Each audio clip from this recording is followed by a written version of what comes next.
Students, once again to the new topic, that is the most interesting topic in basic course of computer.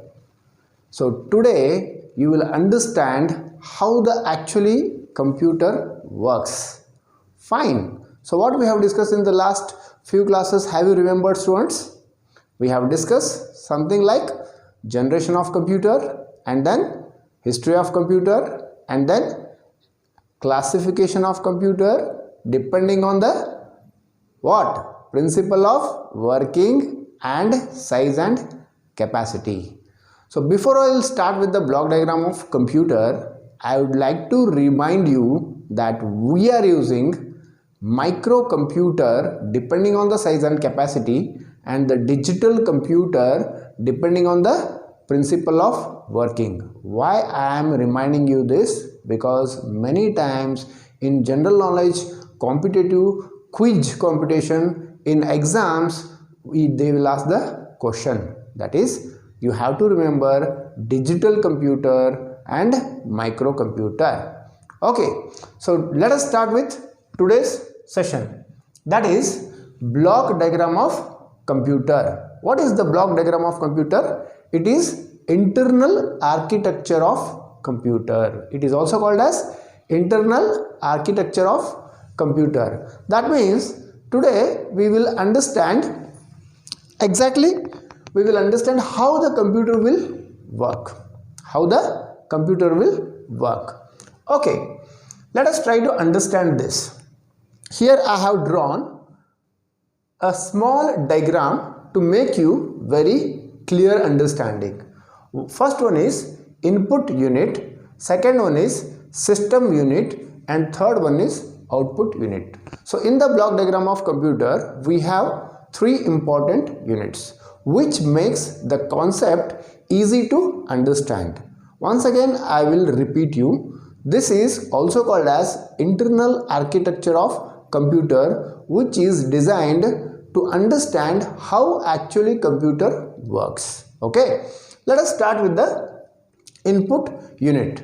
Now what is the input unit? It accepts data and instruction given by the user. Just go through the definition of computer once again. Okay, so once you will go through the definition of computer, if you are good enough in the definition of computer, there we have discussed that computer will accept two types of instruction, that is the data and instruction. So input unit is the unit where we are entering data and instruction. I hope you have remembered one example I have taken, that is 10 plus 20. That is 10 plus 20. We will enter the 10 plus 20 through what? Through keyboard. Now the keyboard is the best example for input unit, and mouse is also the best example for input unit. There are so many input devices are there. There will be one different session that we will discuss in detail about the input devices. Okay, so input unit, what is the work of input unit? It accepts data and instructions from the different input devices. Once it will accept, it will transfers the data to the system unit. It will not keep the data with the unit itself. It will transfers. Once it will accept 10 plus 20, it will transfers the data and instruction to the system unit. And the system unit, again we have two important parts in the system unit. One is CPU. Many of you know about CPU. CPU is known as brain and heart of computer. What is the long form of CPU? I have written here, that I will tell you, central processing unit. It is called as central processing unit. So once the data and instruction will come to the system unit, it is controlled by one unit, that is called as control unit. Every operation in the computer is controlled by one unit, that is control unit. So what happens here? Once the 10 plus 20 will come, it is controlled by the control unit and it is stored in the memory. It is stored in the memory.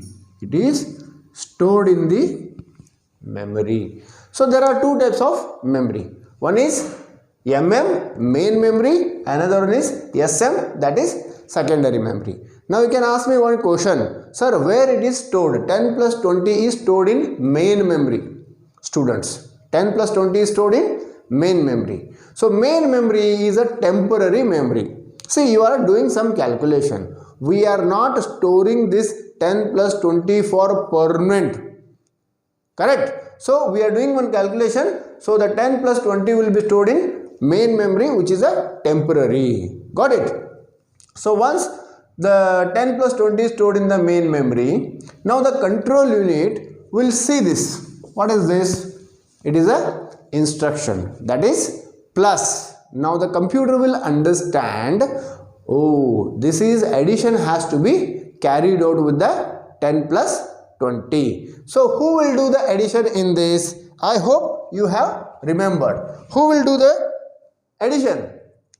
Look at this. Arithmetic logic unit. There is one specialized unit in the system unit which will carry out addition, subtraction, multiplication, division, all sorts of arithmetic and all sorts of logical calculations will be done by the arithmetic logic unit. That means what? Once it is stored in the memory, it will go to the arithmetic logic unit to perform what operation? To perform the addition operation. So once the arithmetic logic unit will add 10 plus 20, the result will come 30.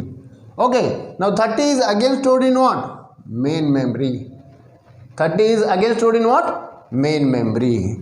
So next, once the result is found, it will go to the output unit. Now output unit is very, very important. Why? Because this is used to display the results. See students, we have given input, it is stored in the memory, already the addition is done. We have to display the results. Where we have to display the results? Depending on the output devices. The best output device is monitor. Let us take an example. It is a monitor. So 30 will be displayed on the monitor. That is the responsibility of output unit. It is used to display the results. Got it? So this is one cycle of understanding the working of computer. What we have taken? We have taken a simple example. Okay. All the tasks, whatever you have given to the computer, all the tasks will be continued and calculated and solved in the same manner. Okay. What is the first step? Input unit. It accepts the data and instruction. Once you will give, it will go to the system unit. If there are addition, subtraction, it will be done, and all the control will be done by the control unit, and the memory is stored. Okay. All the data will be stored in the memory, like main memory or secondary memory. Okay. Secondary memory means it is a permanent memory. Once the result is calculated, it will be displayed on the monitor with the help of output unit. This is the explanation of total block diagram of computer, and the notes of this we have uploaded in the study materials. Go to the study material, free study materials, there you will get the notes of this. Thank you very much.